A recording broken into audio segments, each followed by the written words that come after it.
ಹೋಲ್ಡ್ಸ್ವರ್ತ್ memorial hospital ಅಂತ ಮೈಸೂರಿನ ಒಂದು ಭಾಗದಲ್ಲಿ.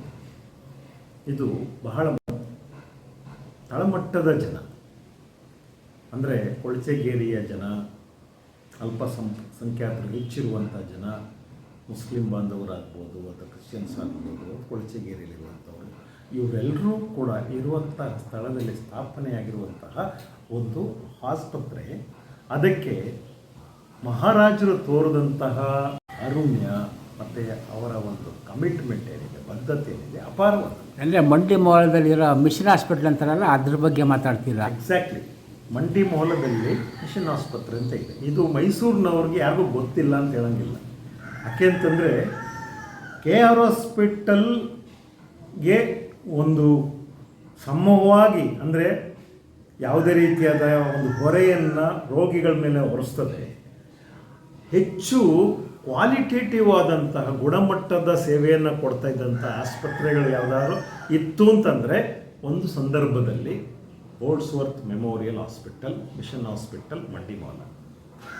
ಅಂದರೆ ಅಲ್ಲಿ ಹೋದರೆ ಎಲ್ಲ ರೀತಿಯಾದಂತಹ ಸಮಸ್ಯೆಗಳು ಬಗೆಹರಿಯುತ್ತೆ, ಆರ್ಥಿಕವಾದಂತಹ ಹೊರೆ ಬೀಳಲ್ಲ, ಬಡವರೆಲ್ಲರಿಗೂ ದಕ್ಕುವಂತಹ ಒಂದು ಗುಣಮಟ್ಟದ ಒಂದು ಸೇವೆ ಈ ಆಸ್ಪತ್ರೆಯಲ್ಲಿ ಸಿಗುತ್ತೆ. ಅಲ್ಲಿ ಅವತ್ತಿನ ಮಹಾರಾಜರು ಮತ್ತು ಅಂದಿನ ಕಾಲದ ಮಿಷನರಿಗಳು ಸೇರಿ ಈ ಆಸ್ಪತ್ರೆಯನ್ನು ಸ್ಥಾಪನೆ ಮಾಡಿದ್ದಾರೆ. ಅಂದರೆ ಇಲ್ಲಿ ಮಿಷನರೀಸ್ ಯಾರು ಹೇಳ್ತಾರೆ, ಕ್ರೈಸ್ತ ಮಿಷನರಿಗಳಿದ್ದಾರಲ್ಲ, ಅವರ ಒಂದು ಸೇವೆಯನ್ನು ನಾನಿವತ್ತು ಪರಿಗಣಿಸಲೇಬೇಕು, ಅದನ್ನು ನೆನಪಿಸಲೇಬೇಕು. ಮತ್ತು ಇಲ್ಲಿ ಯಾವುದೋ ಜಾತಿ ಧರ್ಮಗಳಲ್ಲ. ಮಿಷನರೀಸ್ ಬಂದಿದ್ದರು, ಫ್ಯಾಕ್ಟ್ ಅದು ಮಾಡಿದರು, ಶಿಕ್ಷಣಕ್ಕೋಸ್ಕರ ಕೆಲಸ ಮಾಡಿದ್ದಾರೆ, ಆಸ್ಪತ್ರೆಗಳು ಆರೋಗ್ಯಕ್ಕೋಸ್ಕರ ಕೆಲಸ ಮಾಡ್ತಾ ಬಂದರು. ಅದೇ ರೀತಿಯಾಗಿ ಒಂದು ಓಡಿಸ್ಬೋದು. ಈ ಆಸ್ಪತ್ರೆ ಇದು ಕ್ರೈಸ್ತ ಮತದಲ್ಲಿ ಎರಡು ಪಂಗಡ. ಒಂದು ಕ್ಯಾಥೋಲಿಕ್ ಅನ್ನುವಂಥದ್ದು, ಮತ್ತೊಂದು ಪ್ರೊಟೆಸ್ಟೆಂಟ್ ಅನ್ನುವಂಥದ್ದು. ಈ ಪ್ರೊಟೆಸ್ಟೆಂಟ್ ಕ್ರಿಶ್ಚಿಯನ್ಸ್ ಇದ್ದಾರಲ್ಲ, ಅವರಿಗೆ ಅವ್ರದ್ದೇ ಆದಂಥ ಒಂದು ಸಂವಿಧಾನ ಇದೆ. ಈ ಸಂವಿಧಾನ ನಿಜಕ್ಕೂ ಒಂದು ರೀತಿಯ ಭಾಳ ಉತ್ಕೃಷ್ಟವಾದ ಸಂವಿಧಾನ ಇದೆ. ಈ ಎಲ್ಲ ಸಂವಿಧಾನವೂ ನಮ್ಮ ಸಂವಿಧಾನದ ಅಂಡರ್ನಲ್ಲೇ ಬರುತ್ತೆ. ನಮ್ಮ ಭಾರತದ ಸಂವಿಧಾನಕ್ಕಿಂತ ಮೀರಿ ಸಂವಿಧಾನ ಏನೂ ಅಲ್ಲ. ಆದರೆ ಈ ಸಂವಿಧಾನ ಇದೆಯಲ್ಲ, ಇದು ಬಹಳ ಪ್ರಜಾಸತ್ತಾತ್ಮಕವಾದಂತಹ ಒಂದು ಸಂವಿಧಾನ ಇದು. ನನಗೆ ಈ ವಿಚಾರಗಳು ಸರಿಯಾಗಿ ಗೊತ್ತಿರಲಿಲ್ಲ. ಯಾಕೆ ಅಂತಂದರೆ ನಾವು ಈ ಧರ್ಮಗಳ ಬಗ್ಗೆ ಚರ್ಚೆ ಮಾಡೋವಂಥವ್ರಲ್ಲ, ಒಳಗೆ ಹೋಗಿ ನೋಡುವಂಥದ್ದೆಲ್ಲ ಮಾಡಿರಲಿಲ್ಲ. ಆದರೆ ಅಲ್ಲಿ ಕೆಲಸ ಮಾಡುವಂತಹ ವ್ಯಕ್ತಿಗಳಿಗೆ ಎಷ್ಟೊಂದು ಒಂದು ಸಮಾನವಾದ ಅವಕಾಶಗಳಿದ್ದಾವೆ, ಸಮಾನತೆಯನ್ನು ಇಟ್ಕೊಂಡಿರ್ತಾರೆ. ಮತ್ತು ಆ ಗ್ಯಾರಂಟಿ ಕೊಡೋದಿದೆಯಲ್ಲ ಒಂದು ಕೆಲಸ, ನಮ್ಮ ಸರ್ಕಾರಗಳೇ ಗ್ಯಾರಂಟಿ ಕೊಡೋದಿರುವಂಥ ಸಂದರ್ಭದಲ್ಲಿ ಈ ಮಿಷನ್ ಆಸ್ಪತ್ರೆ ಅಂತಲ್ಲ, CSI ಸಂವಿಧಾನ ಅಲ್ಲಿ ಕೆಲಸ ಮಾಡುವಂತಹ ಪ್ರತಿಯೊಬ್ಬ ನೌಕರನಿಗೂ ಕೂಡ ಒಂದು ರಿಟೈರ್ಮೆಂಟ್ ಆಗೋ ತನಕ ಕೆಲಸ ಕಾಯಮ್ಮು, ರಿಟೈರ್ಮೆಂಟ್ ಆದಮೇಲೆ ಪೆನ್ಷನ್ ಕಾಯಮ್ಮು, ರಿಟೈರ್ಮೆಂಟ್ ಆಗೋ ತನಕ ಅವ್ರಿಗೆ ಕ್ವಾರ್ಟರ್ಸ್ಗಳು ಕಾಯಮ್ಮು, ಉಳಿದ ಭತ್ಯೆಗಳು ಕಾಯಮ್ಮು. ಇದು ನನಗೆ ಶಾಕ್ ಆಗಿದ್ದಿದ್ದು. ಇದು ಬೇರೆ ಯಾವ ಸಂಸ್ಥೆಗಳಲ್ಲಾಗಲಿ, ಬೇರೆ ಯಾವ ಧರ್ಮಗಳಲ್ಲಾಗಲಿ ನಿರೀಕ್ಷೆನೇ ಮಾಡಲಿಕ್ಕಾಗಲ್ಲ, ಊಹಿಸ್ಕೊಳ್ಳೋಕ್ಕೂ ಆಗಲ್ಲ. ಇಂತಹ ಬ್ಯೂಟಿಫುಲ್ ಆದಂತಹ ಒಂದು ಸಂವಿಧಾನವನ್ನು, ಒಂದು ಸಿಸ್ಟಮ್ ಆಫ್ ಅಡ್ಮಿನಿಸ್ಟ್ರೇಷನ್ ಇದೆಯಲ್ಲ, CSI ಅವರು ತಂದಿದ್ದಾರೆ, ಅದು ನಡೀತಾ ಇದೆ. ಆದರೆ ಇದು ಬಹಳಷ್ಟು ವರ್ಷ ತುಂಬ ಚೆನ್ನಾಗಿ ನಡೆದಿದೆ. ಇತ್ತೀಚಿನ ವರ್ಷಗಳಲ್ಲಿ ಕೆಲವು ಭ್ರಷ್ಟರು ಇದರೊಳಗಡೆ ಸೇರಿಕೊಂಡ ಕಾರಣಕ್ಕೆ ಈ ಸಂವಿಧಾನಕ್ಕೆ ಒಂದು ಲೋಪವು ಬಂದು ತಲುಪ್ತಾ ಇದೆ, ಅದಕ್ಕೊಂದು ಕಳಂಕ ಅಂಟ್ಕೊಳ್ತಾ ಇದೆ. ಸಂವಿಧಾನವನ್ನೇ ಇವರು ಹಾಸಿಗೆ ಮಾಡ್ಕೊಂಡು ಮಲ್ಕೊಳ್ತಾ ಇದ್ದಾರೆ. ಒಂದೆರಡು ಕಡೆ ಕ್ರೈಸ್ತ ಪಾದ್ರಿಗಳು ಅಂದ್ಕೊಂಡಂಥವರು ಹೆಣ್ಣು ಮಕ್ಕಳನ್ನು ಬಳಸ್ಕೊಂಡಿರುವಂತಹ ಆಕ್ಷೇಪಗಳು, ಆರೋಪಗಳು ಕೇಳಿಬಂದಿದ್ದಾವೆ. FIRಗಳು ಕೂಡ ಆಗಿದ್ದಾವೆ. ಮಂಗಳೂರಿನ ಬಲ್ಮಠದಲ್ಲಿರುವಂತಹ ಬಿಷಪ್ ಹೌಸ್ನಲ್ಲಿ ಈ ರೀತಿಯಾದಂಥದ್ದು ನಡೆದಿತ್ತು. ನಾವು ಇಲ್ಲಿಂದ ಹೋಗಿ ಅಲ್ಲಿ ಸ್ಟ್ರೈಕೆಲ್ಲ ಮಾಡಿ ಬಂದಿದ್ದೇವೆ, ಅಲ್ಲಿ ಹೋರಾಟಗಳು ನಡೆದಿದ್ದಾವೆ. ಅಲ್ಲಿ ಲೈಂಗಿಕ ದೌರ್ಜನ್ಯಕ್ಕೆ ನಮ್ಮನ್ನು ಒಳಪಡಿಸಿದ್ದಾರೆ ಅಂತ ಕೆಲವು ಅಲ್ಲಿಯ ಮಹಿಳಾ ಕಾರ್ಯಕರ್ತರು ಕೂಡ ಆರೋಪ ಮಾಡಿ FIR ಮಾಡಿಸಿದ್ರು.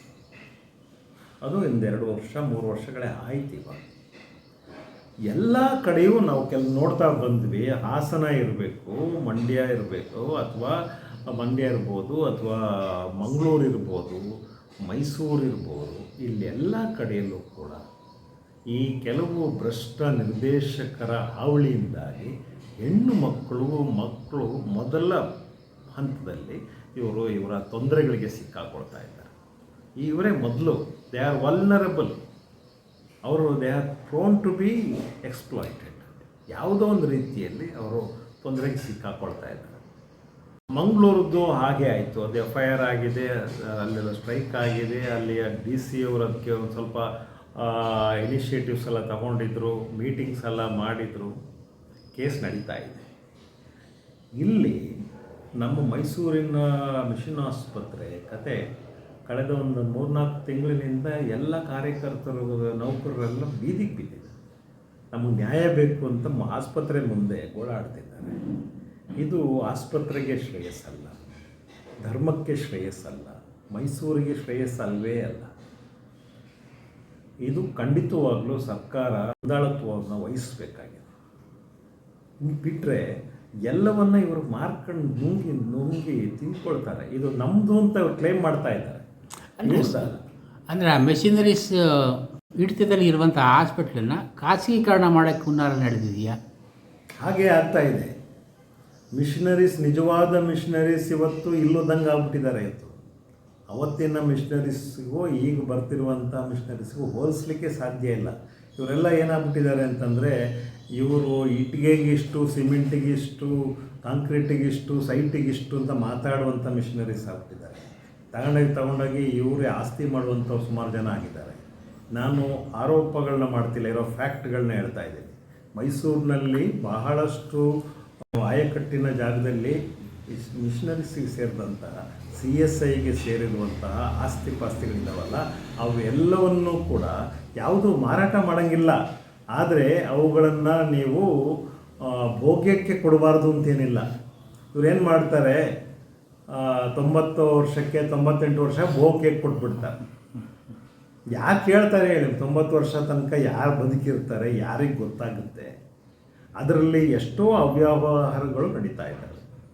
ಮಧ್ಯ ಪರ್ಸೆಂಟೇಜ್ಗಳನ್ನ ತಗೊಳ್ಳುವಂಥದ್ದು, ಅದು ಸಣ್ಣ ಪುಟ್ಟ ಮೊತ್ತಗಳಲ್ಲ, ಎಲ್ಲ ಕೋಟಿಗಟ್ಟಲೆಯಲ್ಲಿ ಬರುವಂಥ ವಿಚಾರಗಳು, ದೊಡ್ಡ ದೊಡ್ಡ ಆಸ್ತಿ ಪಾಸ್ತಿಗಳು.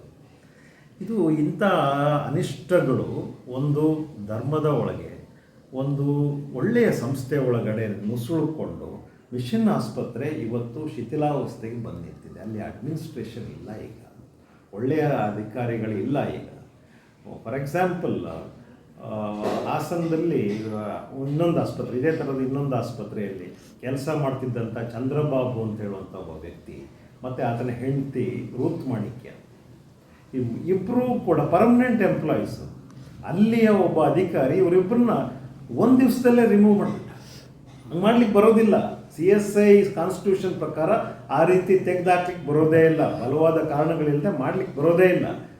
ಪಾಪ ಆ ವ್ಯಕ್ತಿ ಇವತ್ತು ಎಷ್ಟು ಒದ್ದಾಡ್ತಿದ್ದಾನೆ ಅಂತಂದರೆ, ಶಿಕ್ಷಣಕ್ಕೋಸ್ಕರ CSI ಅವರು ಕೆಲಸ ಮಾಡ್ತಿದ್ರೆ, ಅದೇ ಸಂಸ್ಥೆಯಲ್ಲಿ ಕೆಲಸ ಮಾಡಿದಂಥ ಒಬ್ಬ ನೌಕರನ ಮಗಳು ಡಿಸ್ಕಂಟಿನ್ಯೂ ಆಗ್ತಾನೆ ಶಿಕ್ಷಣದಿಂದ.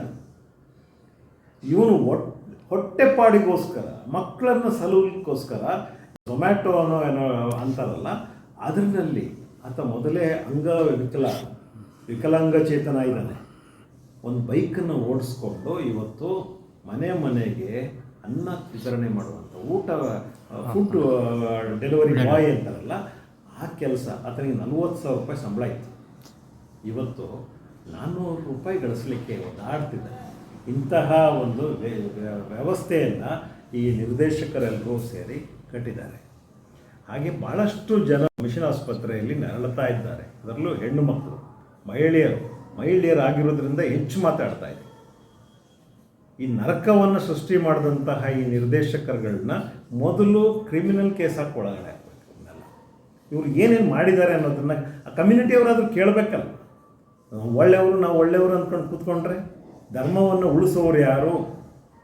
ನಿಮ್ಮ ಚರ್ಚನ್ನು ನೀವು ಉಳಿಸ್ಕೊಳಕ್ಕೆ ಬರಲಿಲ್ಲ ಅಂತಂದರೆ ಇನ್ಯಾರು ಉಳಿಸ್ತಾರೆ? ಅಥವಾ ನಿಮ್ಮ ಆಸ್ಪತ್ರೆ, ನಿಮ್ಮ ಕೆಲಸವನ್ನು ಉಳಿಸ್ಕೊಳ್ಳೋಕ್ಕೆ ನಿಮ್ಗೆ ತಾಕತ್ತಿಲ್ಲ ಅಂದರೆ ಇನ್ಯಾರು ಉಳಿಸ್ತಾರೆ? ಆದರೆ ಸರ್ಕಾರಕ್ಕೂ ಒಂದು ಬಾಧ್ಯತೆ ಇದೆ. ಇವತ್ತು ನಮಗೆ ಬಂದಿರುವ ಮಾಹಿತಿ ಪ್ರಕಾರ ಎಲ್ಲವನ್ನೂ ಮಾರಾಟ ಮಾಡ್ಕೊಳ್ತಾ ಇದೆ. ಮಾರಾಟವೇ ಇದು. ಏನು ಪತ್ರಗಳಲ್ಲಿ ತೋರಿಸದೇ ಇರ್ಬೋದು, ಆದರೆ ಭೋಗ್ಯಕ್ಕೆ ವಹಿಸಿಕೊಡುವಂಥದ್ದು ಹಣಕಾಸಿನ ಆಧಾರದ ಮೇಲೆ ಭೋಗ್ಯಕ್ಕೆ. ನನಗೆ ಗೊತ್ತಿದ್ದ ಹಾಗೆ ಬಹಳ ಪ್ರಾಮುಖ್ಯತೆಯನ್ನು ಹೊಂದಿರುವಂಥ ಒಬ್ಬ ವ್ಯಕ್ತಿ ಆಸ್ಪತ್ರೆಗೆ ಒಂದಿಷ್ಟು ಆಂಬ್ಯುಲೆನ್ಸ್ಗಳನ್ನೆಲ್ಲ ಕೊಟ್ಟಂಗೆ ಮಾಡಿ ಇವಾಗ ಆಸ್ಪತ್ರೆಯನ್ನು ವಹಿಸಿಕೊಳ್ಳುವ ಒಂದು ಹಂತಕ್ಕೆ ಬಂದು ನಿಂತಿದ್ದಾರೆ ಅಂತ ಒಂದು ಮಾಹಿತಿ ಇದೆ. ಇಲ್ಲ, ಅವರೊಬ್ಬರು ಚಿತ್ರನಟರು, ನಾಟಕ ಕಲಾವಿದರು ಅಂತಲೂ ಗುಮಾನಿ ಇದೆ, ನಿಜಾನಾ? ಅಂತಾರೆ. ಒಳ್ಳೆ ವ್ಯಕ್ತಿ ಅಂತ ಕೆಲವರು ಹೇಳ್ತಾರೆ. ಆದರೆ ಒಳ್ಳೆಯವರು ಒಳ್ಳೆಯವರಾಗಿ ಉಳ್ಕೊಳ್ಳಿ, ಅವರಿಗೆ ಇದರ ಒಂದು ವಿಚಾರಗಳು ಗೊತ್ತಿರಬೇಕು. ಇದು ಮಿಷನ್ ಆಸ್ಪತ್ರೆ, ಇದು ಯಾವುದೋ ಒಬ್ಬ ಕಾರ್ಪೊರೇಟ್ ವ್ಯಕ್ತಿ ನಡೆಸ್ತಾ ಇದ್ದಂಥದ್ದಲ್ಲ. ಇದಕ್ಕೆ ಅದರದೇ ಆದಂತಹ ಒಂದು ಅಸ್ಮಿತೆ ಇದೆ.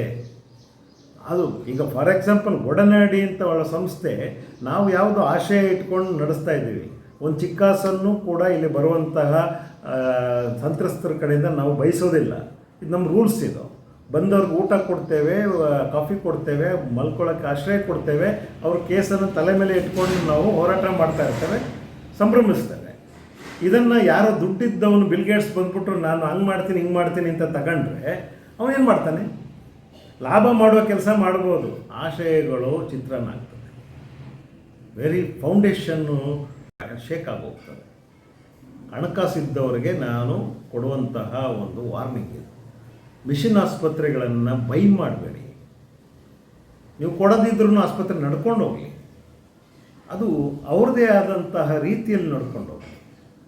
ಇವತ್ತು ಆಸ್ಪತ್ರೆ ತುಂಬ ನಲುಗೋಗಿದೆ. ಎಲ್ಲರ ಕೈ ಹಾಕಿ ಎಲ್ಲ ಲಾಭ ಗಳಿಸ್ಲಿಕ್ಕೆ ಹೋಗಿ ಅಲ್ಲಿರುವಂತಹ ಒಬ್ಬ ವ್ಯಕ್ತಿ ಎಲ್ಲವನ್ನ ತಗೊಂಡೋಗಿ ಅವನು ಯಾವುದೋ ಒಂದು ಹಂಚಿನ ಫ್ಯಾಕ್ಟ್ರಿ, ಇಟ್ಟಿಗೆ ಫ್ಯಾಕ್ಟ್ರಿ ಮಾಡ್ಕೊಂಡು ಕೂತಿದ್ದಾನೆ. ಇನ್ಯಾವುದೋ ನಂಗಾನಾಚು ಮಾಡ್ಕೊಂಡು ಸಿಕ್ಕಾಕ್ಕೊಂಡಿದ್ದಾನೆ. ಅವನ ಜೊತೆಲಿರುವಂತಹ ಲೀಗಲ್ ಅಡ್ವೈಸರ್ ಒಬ್ಬ ಪಾದ್ರಿ, ಹೆಣ್ಣು ಮಕ್ಕಳ ಒಬ್ಬ ಶೋಷಕನಾಗಿ ಇವತ್ತು FIR ಆಗಿದೆ. ಯಾಕೆ ಇದ್ರ ಬಗ್ಗೆ ನೀವು ಯಾರು ಚಿಂತೆ ಮಾಡ್ತಾ ಇಲ್ಲ? ಯಾಕೆ ನಮ್ಮ ಜನಗಳಿಗೆ ನ್ಯಾಯ ಸಿಗ್ತಿಲ್ಲ? ಧರ್ಮ ಚರ್ಚ್ ಒಳಗಡೆ ಇಲ್ಲ, ಹೊರಗಡೆ ಇರಬೇಕು. ಚರ್ಚ್ ಒಳಗಡೆ ನೀವು ಏನು ಪ್ರೇಯರ್ ಮಾಡ್ತೀರಾ, ಹೊರಗಡೆ ಬಂದ ಮೇಲೆ ಪ್ರತಿಭಟನೆ ಮಾಡಿ ನಮ್ಮ ನ್ಯಾಯವನ್ನು ಕೇಳಿ, ನಿಮ್ಮ ನ್ಯಾಯವನ್ನು ಕೇಳಿ, ನನಗೋಸ್ಕರ ಅಲ್ಲ. ಅದನ್ನೇ ಯೇಸು ಕ್ರಿಸ್ತನು ಕೂಡ ಹೇಳಿರುವಂಥದ್ದು. ನಿಮಗೋಸ್ಕರ ಹತ್ತುಕೊಳ್ಳಿರಿ, ನಿಮ್ಮ ಮಕ್ಕಳಿಗೋಸ್ಕರ ಹತ್ತುಕೊಳ್ಳಿರಿ, ನನಗೋಸ್ಕರ ಅಳಬೇಡಿರಿ ಅಂತ ಅವತ್ತು ಶಿಲುಬೆಗೆ ಇರುವಾಗ ಇದೇ ಸೂಚ್ಯವಾಗಿ ಯೇಸು ಕ್ರಿಸ್ತ ಹೇಳಿರುವಂಥದ್ದು. ನಿಮ್ಮ ಕೆಲಸ ನೀವೇ ಮಾಡ್ಕೊಳ್ಳಿಲ್ಲ ಅಂದರೆ ನಿಮಗೆಲ್ಲಿ ನ್ಯಾಯ ಸಿಗುತ್ತೆ? ಸೊ ಇವತ್ತು ತುಂಬ ನೋವಾಗುತ್ತೆ ಮಿಷನ್ ಆಸ್ಪತ್ರೆ ಬಗ್ಗೆ ನಾವು ಯೋಚನೆ ಮಾಡಿದಾಗ. ಒಂದು ಕಾಲದಲ್ಲಿ ನಾವು ಅದನ್ನು ಫೀಲ್ ಮಾಡಿದ್ದೀವಿ. ಮಿಷನ್ ಆಸ್ಪತ್ರೆಯಲ್ಲಿ ನಾನೇ ಒಬ್ಬನ್ನ ಹಾಸ್ಪಿಟಲೈಸ್ ಮಾಡಿದ್ದೆ. ಸತ್ತೇ ಹೋಗ್ತಿದ್ದ, ಯಾರೂ ಕೂಡ ಆತನನ್ನು ಎತ್ಕೊಂಡು ಹೋಗ್ತಿರ್ಲಿಲ್ಲ. ಬುರುಡೆ ಹ್ಯಾಮ್ರೇಜ್ ಆಗೋಯ್ತು, ಬ್ರೈನ್ ಹ್ಯಾಮ್ರೇಜ್ ಆಗಿದೆ, ಗಾಢವಾದಂತಹ ಮಳೆ. ನಾನು ಪರಶು ಆತನನ್ನು ಎಲ್ಲ ರಿಸ್ಕ್ ತಗೊಂಡು, ಅವತ್ತು ಹಣಕಾಸಿಲ್ಲ ನಮ್ಮಲ್ಲಿ, ಆತನನ್ನು ತಗೊಂಡೋಗಿ KR ಹಾಸ್ಪಿಟ್ಲಲ್ಲಿ ಹಾಕಿದ್ವಿ. KR ಹಾಸ್ಪಿಟ್ಲಲ್ಲಿ ಸರಿಯಾಗಿ ಅವನನ್ನು ನೋಡುವಂಥ ವೈದ್ಯಾಧಿಕಾರಿಗಳಿಲ್ಲದೆ ನಾವೇ ಅವನನ್ನು ಅಲ್ಲಿಂದ ಡಿಸ್ಚಾರ್ಜ್ ಮಾಡ್ಕೊಂಡು ಹೋಗಿ ಮಿಷನ್ ಆಸ್ಪತ್ರೆಗೆ ಹಾಕಿದ್ವಿ. 2 ದಿನ ಬಿಡದೆ ಮಳೆ ಜಡಿದಿತ್ತು. ಅಂಥ ಸಂದರ್ಭದಲ್ಲಿ ಆ ಆಸ್ಪತ್ರೆ ಅವತ್ತು ಹೇಳ್ಬೋದಿತ್ತು ಅವರು, ನೀವು 1 ಲಕ್ಷ ರೂಪಾಯಿ ತಂದು ಕಟ್ಟಿದ್ರೆ ನಾವು ಎಲ್ಲ ಮಾಡೋದು ಅಂತ, ಆಪ್ರೇಷನ್ ಮಾಡ್ತೀವಿ ಅಂತ. ಅದು ಇವತ್ತು ಎಲ್ಲ ಆಸ್ಪತ್ರೆಗಳು ಹೇಳ್ತಾರೆ. ಅಂದಿನ ದಿನದಲ್ಲಿ ಮಿಷನ್ ಆಸ್ಪತ್ರೆಯವರು ಅವನ್ನ ಆಪ್ರೇಷನ್ ಮಾಡಿ ಅವನನ್ನು ಬಚಾವ್ ಮಾಡಿದ್ದಾರೆ. ನಾನು ನೆನೆಸ್ಕೋಬೇಕು, ಅಂತಹ ಆಸ್ಪತ್ರೆ ಸಹಸ್ರಾರು ಜನ ತಾಯಿಂದರು ಅಲ್ಲಿ ಮಕ್ಕಳನ್ನು ಹೆತ್ತಿದ್ದಾರೆ.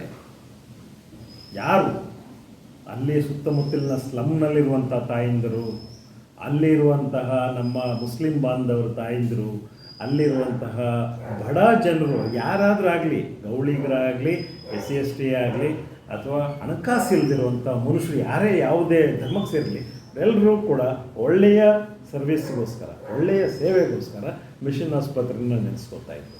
ಇವತ್ತು ಏನಾಗಿದೆ? ಮಿಷನ್ ಆಸ್ಪತ್ರೆಗೆ ಇವತ್ತು ಟ್ರೀಟ್ಮೆಂಟ್ ಆಗ್ತಿದೆ. ದಯಮಾಡಿ ಸರ್ಕಾರಕ್ಕೆ ಮತ್ತು ನಮ್ಮ ಅಂದಿನ ಕಾಲದ ಮಹಾರಾಜರು ಒಂದಿಷ್ಟು ಇನಿಷಿಯೇಟ್ಸ್ ತಗೊಂಡಿದ್ರಲ್ಲ, ಅವರ ಉತ್ತರಾಧಿಕಾರಿಗಳು ಯಾರಾದರೂ ಒಂದು ಕಿಂಚಿತ್ತು ಇದ್ರ ಬಗ್ಗೆ ಕಾಳಜಿ ಇದ್ದರೆ ಅವರು ಕೂಡ ಈ ಒಂದು ವಿಚಾರದಲ್ಲಿ ನ್ಯಾಯ ಕೊಡಿಸುವ ನಿಟ್ಟಿನಲ್ಲಿ ಈ ಒಂದು ಮಿಷನ್ ಆಸ್ಪತ್ರೆ ಜೊತೆ ನಿಂತ್ಕೋಬೇಕು. ನಮ್ಮ ಸಂಸದರು ನಿಂತ್ಕೋಬೇಕು, ನಮ್ಮ ಶಾಸಕರು ನಿಂತ್ಕೋಬೇಕು, ನಮ್ಮ ಮುಖ್ಯಮಂತ್ರಿಗಳು ನಿಂತ್ಕೋಬೇಕು. ಇದೊಂದು ಹೆರಿಟೇಜ್ ಆಸ್ಪತ್ರೆ, ಯಾವುದೋ ಕಾರ್ಪೊರೇಟ್ ಆಸ್ಪತ್ರೆ XYZ ಥರ ಅಲ್ಲ, ಹೆರಿಟೇಜ್. ಇದನ್ನು ಉಳಿಸ್ಕೋಬೇಕು. ಇದರ ಹಿಂದೆ ಅಪಾರ ಶ್ರಮ ಇದೆ, ಕಾಳಜಿ ಇದೆ, ಬದ್ಧತೆ ಇದೆ, ಒಂದು ಕಾರಣ ಇದೆ. ಮಿಷನರೀಸ್, ನಿಜವಾದ ಮಿಷನರೀಸು ಇಲ್ಲಿ ಬೆವರು ರಕ್ತವನ್ನು ಸುರಿಸಿ ಸೇವೆ ಮಾಡಿ ಹೋಗುತ್ತಿದೆ. ಇದನ್ನು ಹಾಗೆ ಉಳಿಸ್ಕೋಬೇಕಲ್ಲ. ಅಲ್ಲಿ ನೊಂದಂಥ ಜನಗಳಿಗೆ ನಾವು ನ್ಯಾಯ ಕೊಡಿಸ್ಬೇಕಲ್ಲ. ಇವತ್ತು ಬಂಡವಾಳಶಾಹಿಗಳ ಜೊತೆಯಲ್ಲೇ ನಾವೆಲ್ಲ ಸೇರ್ಕೊಳ್ಳೋದಾದರೆ ನೋವುಂಡವರ ಜೊತೆಯಲ್ಲಿ ಯಾರು ಇರ್ತಾರೆ? ಬಂಡವಾಳಶಾಹಿಗಳು ಕೂಡ ಒಂದು ಕಾರುಣ್ಯದಿಂದ ಇತ್ತ ನೋಡಬೇಕು. ಇಲ್ಲಿ ಲಾಭವನ್ನು ಪಡೀಲಿಕ್ಕೆ ಯಾರು ಬರಬೇಡಿ. ಇದನ್ನು ಉದ್ಧಾರ ಮಾಡೋದಾದರೆ ಬಂದು ಸ್ವಲ್ಪ ಉದ್ಧಾರ ಮಾಡಿ ಮರೆತು ಬಿಡಿ. ಅಲ್ಲಿಂದ ಲಾಭ ಕೆರಲಿಕ್ಕೋಸ್ಕರ ದಯಮಾಡಿ ಬರಬೇಡಿ. ಅದರಲ್ಲೂ ಕೂಡ ನಾನು ತುಂಬ ಗೌರವಿಸುವಂತಹ ಯಾರು ಹೋರಾಟಗಾರರು, ಚಲನಚಿತ್ರಗಾರರು, ನಟರು ಯಾರಿದ್ದಾರೆ ಅವ್ರಿಗೂ ನಾನು ಮನವರಿಕೆ ಮಾಡಿಕೊಡ್ತಾ ಇರುವಂಥದ್ದು, ಇದು ಒಂದು ಮಿಷನ್ ಆಸ್ಪತ್ರೆ, ಇದರ ಅಸ್ಮಿತೆ ಬೇರೆ ಇದೆ. ನೀವು ವಹಿಸ್ಕೊಳ್ಳೋದಾದರೆ ಬೇರೆ ಯಾವುದೇ XYZ ಕಾರ್ಪೊರೇಟ್ ಆಸ್ಪತ್ರೆಗಳನ್ನ ತಗೊಳ್ಳಿ.